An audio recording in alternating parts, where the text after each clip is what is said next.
بيبدأ الفيلم المدرسة بتكتب كلمة تنين على السبورة، وبتطلب من الأطفال إن هم يكتبوها. فكل الطلاب بيكتبوها ما عدا طالب واحد اسمه دين بيرسم التنين، فبتطرده وبيطلع يقعد برا الفصل. وفي نفس الوقت بتنطرد بنت اسمها لينا من الفصل اللي جنبه، وبتبقى متضايقة جدا. وبيوريها دين رسمته، فبتستغرب لأن هي كمان رسمة تنين زيه. وبيضرب جرس المروح، وكل الأطفال بيجوا أهليهم ياخدوهم ما عدا دين اللي مامته متقدرش تيجي تاخده لأنها مشغولة طول الوقت. وبيتريق عليه زميله لأن مامته ما جاتش تاخده. وهنا بتتضرب طوبة في دماغه بتلفه، وبنعرف إن لينا هي اللي ضربته عشان تدافع عن دين. وبتروح له وبتعرفه بنفسها، وبتقوله يلا نروح سوا، لأنها هي كمان باباها دايما بيتأخر عليها. ومن ساعتها بقوا صحاب جدا، وبيقضوا طول الوقت مع بعض، يا إما بيلعبوا أو بيذاكروا. وبيعملوا طيارة على شكل التنين اللي بيحبوه، وبيطيروها، وبيوعدوا بعض إن هما يفضلوا أصدقاء للأبد. وبيكونوا عايشين في مكان بسيط جدا، لحد ما في يوم بيتفاجئ دين إنها بتروح له وبتودعه، لأنها مضطرة تسيبه وتمشي مع باباها اللي بيبقى عايز يعيش حياة أحسن من اللي هما عايشينها. وبيمشوا فعلا، وبيزعل دين. وبتمر السنين وبيكبر دين، وبيشتغل دليفري. وبيقابل صاحبه بالصدفة اللي بيسأله ما بيروحش المدرسة ليه بقاله أسبوعين. فبيقول له دين معلش لأنه بيشتغل وعايز يحوش فلوس لأنه محتاجها. فقال له عشان لينا برضو؟ فقال له أيوة، عشان عيد ميلادها النهاردة.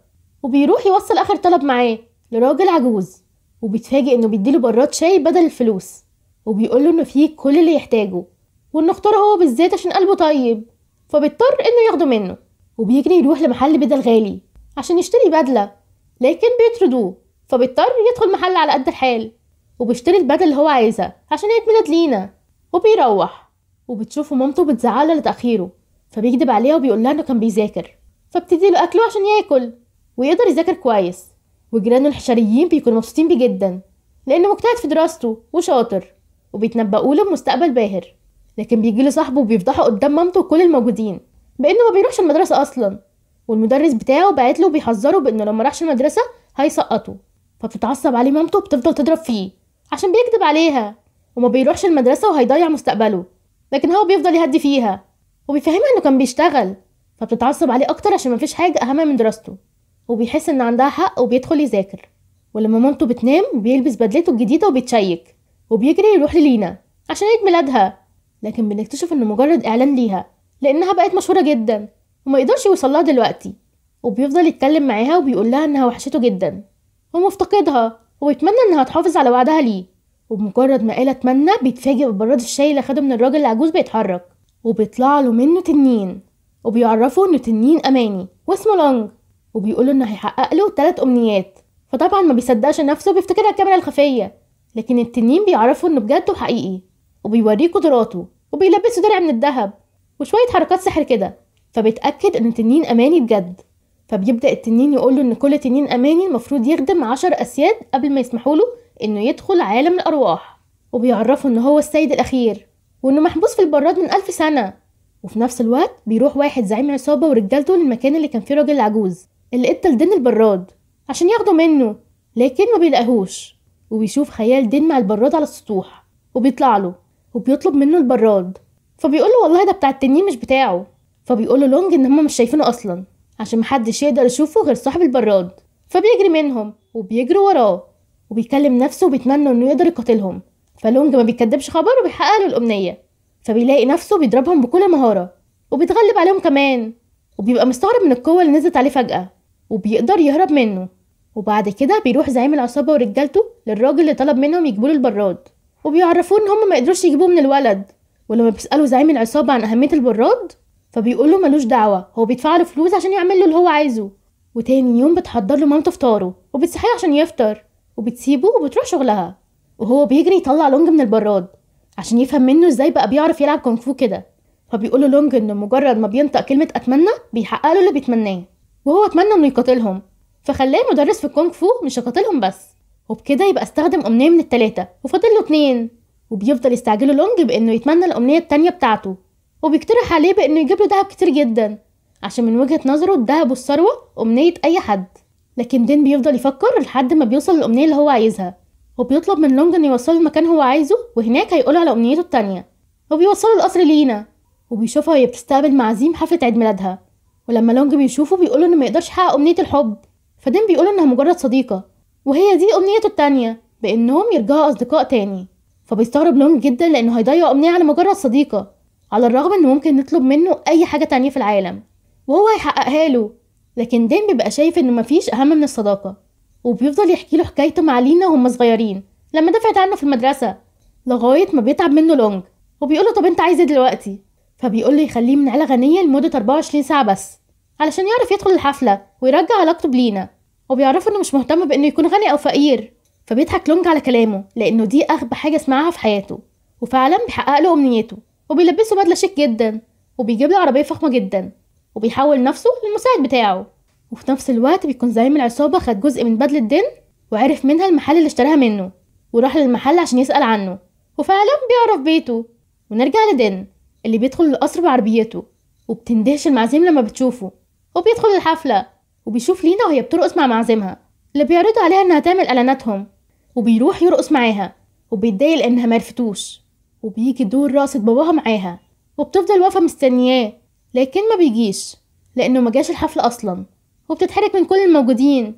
فبيتصرف دين بمساعدة لونج عشان يخرجها من الموقف المحرج اللي اتحطت فيه ده، وبيطلع على المسرح وبيعمل عرض للكونغ فو عشان يلفت انتباه المعازيم ليه، وهي بتنسحب وبتخرج وبيخرج وراها، وبيلاقي قاعدة مستخبية وبتعيط عشان باباها انشغل عنها وما جاش حفلة عيد ميلادها، وبيفضل يواسيها وبتشكرها على اللي عمله معاها. وبيشوفهم لونج وبيتأثر، وبتحس لينا انها تعرفه ولسه هيعرفها بنفسه ويديها هدية عيد ميلادها. فبيدخل عليهم مدير اعمالها عشان باباها عايز يكلمها فيديو كول ويقول لها كل سنة وهي طيبة، ويديها هديتها عن طريق المساعد بتاعها، واللي بتطلع نفس هديته ليها السنة اللي فاتت، وده لأنه مش مركز معاها خالص.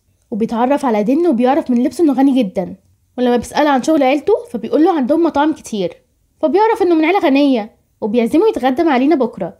ولما حب يعرف اسمه فبيكدب عليه وبيقول له دان مش دين، اللي هو معرفتكش أنا كده. ولما بتخلص الحفلة بيمشي هو ولونج، وبيكون مبسوط جدا لأنه هيتغدى معاها بكرة، وبيقرر إنه يقول لها الحقيقة بس في الوقت المناسب. لكن لونج بيقول له إنه مش هيقدر يقول لها الحقيقة لأنه شاب بسيط وهي أميرة، وقصته دي قصة قديمة قوي والكل عارف نهايتها، نهاية سيئة جدا. فبيقول له دين إنه اللي بيربطه بلينا علاقة أقوى من الفلوس وهي الصداقة، ولأنه مش بشري فمش هيقدر يعرف معناها. فبيتعصب لونج وبيعبد كلامه وبيقول له إنه كان عنده 1,000,000 صديق لما كان بشري، وبيعترف له إنه كان لورد في الصين وكان غني جدا وكان يملك سلطة والكل كان بيحبه، ومكافئته إنه بقى تنين أماني، وبيبقى عايز يحقق له أمنيته الأخيرة بسرعة عشان يخلص. وبيفضل يقنعه بإنه يتمنى الأمنية اللي كل الناس بتتمناها وهو الذهب، لأنه أهم حاجة ويحل أي مشكلة. فبيقول له دين هو ده اللي أنت اتعلمته في السنين دي كلها؟ فبيقول له لونج أيوة. وبيتفاجئ إن الساعة بقت 10، مامته قربت تخرج من شغلها، فبيطلب منه يروحوا بسرعة. وبعدها بنشوف بابا لينا اللي قرب يفلس بسبب القروض اللي واخدها ومش قادر يسدها، وبيبقى مخبي على لينا ومش معرفة حاجة. وبنكتشف إن هو اللي مشغل زعيم العصابة اللي بيدور على البراد، وبيعرف منه إنه عرف بيت دين وقعد مستنيه هناك. وبيوصل دين لبيته وبيطلب من لونج إنه يدخل البراد بسرعة عشان كل حاجة تبان طبيعي، وبيقلع هدومه الفخمة بسرعة. وبتوصل مامته بتشوفه قاعد براحته شوية وحران مع إن الجو برد، فبتشك إنه بيشرب كحول وبتزعله وبتفضل تتخانق معاه. وكالعادة جيرانهم الحشريين بيتصنطوا عليهم، وفي الآخر بينام.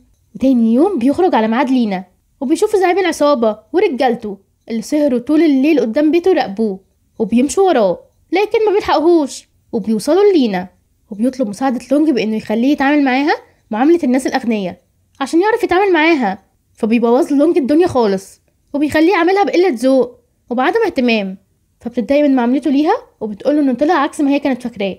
فبيستغرب لونج إنها اتضايقت على الرغم إن الطريقة دي كانت بتجيب مع ال17 اللي اتجوزهم. وفجأة بيشوف العصابة وبياخد لينا وبيجري منهم وبيجري وراهم وبيفضلوا يطاردوهم لحد ما بيوصلوا للحي اللي عايش فيه. وبتختفي البدلة عشان ال24 ساعة خلصوا، ولما جه يقول لها الحقيقة طلعت عارفاه وفاكرة الحي والناس كمان. ولما بتروح لبيته ومامته بتشوفها بتفضل تضربه وتزعله لأنها افتكرت إنها السبب في تغييره الفترة اللي فاتت. لكن لما بيقول لها إنها لينا بتفتكرها وبتضايفها، وبتفتكر جيرانهم الحشريين كمان وبتقضي معاهم طول اليوم. وبياخدها دين لمكان الإعلان بتاعها وبيفكرها ببعضهم لبعض، لكن بيكلمها مدير أعمالها وبيفكرها إنها عندها تصوير كمان ساعة وهيبعت لها عربية تاخدها.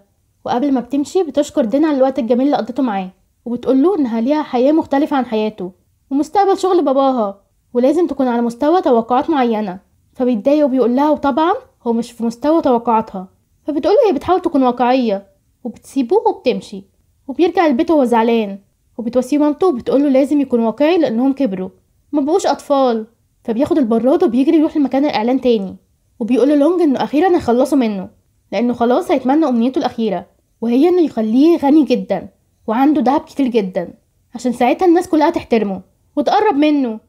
وإنه كان غبي لما افتكر إنه الفلوس مش كل حاجة ولينا مش مهتمية بيها.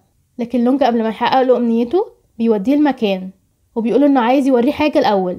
وفي الوقت ده بابا لينا بيكون خلاص بيبيع شركته وبيكلموا زعيم العصابة وبيبلغوا بإنه لقى الولد اللي معاه البراد كان في برج بيرل ومعاه بنت. وهنا بتوصل لينا وبتقوله إن الولد اللي رتب لها ميعاد معاه على الغدا في برج بيرل يبقى دين صديقها وهي صغيرة.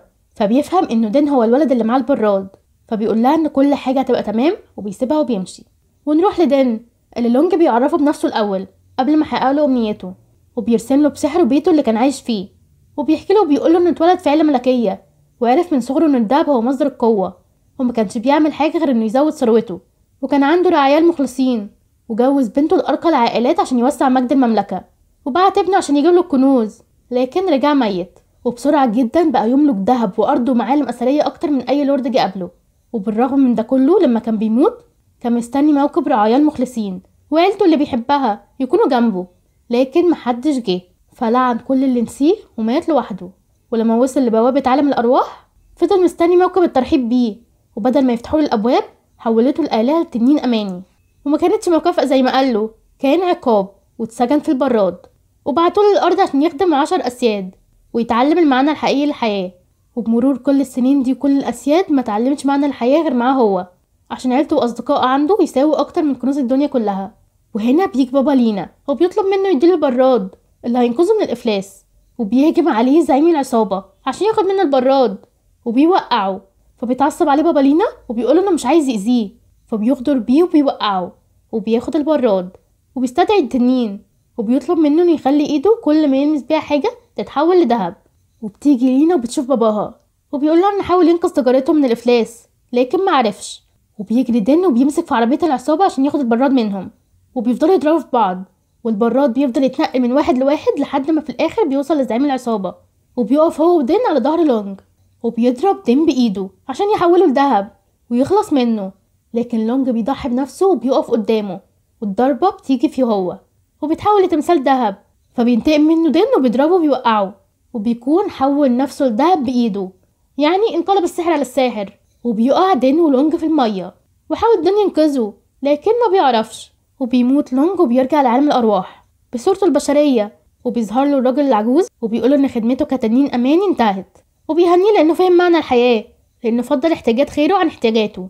وبيقوله دلوقتي بس مسموح له انه يدخل عالم الأرواح، لكن لونج ما بيرضاش يدخل وبيطلب منه يحوله لتنين تاني عشان يرجع للأرض ويحقق لدين أمنيته الأخيرة. فبيوافق بس بشرط واحد، وفعلا بيظهر لدين تاني وبيديله البراد. فبيطلب دين منه أمنيته الأخيرة بإنه يفوق بابا لينا لأنه كان مغمى عليه. وبيختفي البراد من إيد دين وبيرجع لمامته وبيحضنها. وبيجي بابا لينا وبيشكره بإنه ضحى بأمنيته الأخيرة وانقذه. وبيرجع دين ولينا أصدقاء تاني وبيرجعوا يعيشوا معاهم في نفس الحي وبيفتحوا مطعم. ومامته بتطلب منه يجيب لها كوبايات الشاي، ولما بيدخل يجيبها بيشوف براد عليه تنين وبياخده وبيطلع بيه بره. وفعلا بيخرج منه لونج وبيفرح دين لما بيشوفه وبيقوله انت بتعمل ايه هنا؟ انت مش المفروض تكون في عالم الأرواح؟ فبيقوله لونج رجع تاني عادي يعني. فبيفهم دين انه رجع عشانه وهيضطر يخدم 10 أسياد تاني، وكل ده عشان يحقق له آخر أمنية. فبيشكره وبيحضنه وبيدخل لونج البراد تاني وبيجي الراجل العجوز وبياخده وبيمشي. وكده بيكون الفيلم خلص. وما تنسوش تعملوا لايك وتشتركوا في القناة واستنوني في الفيلم الجاي.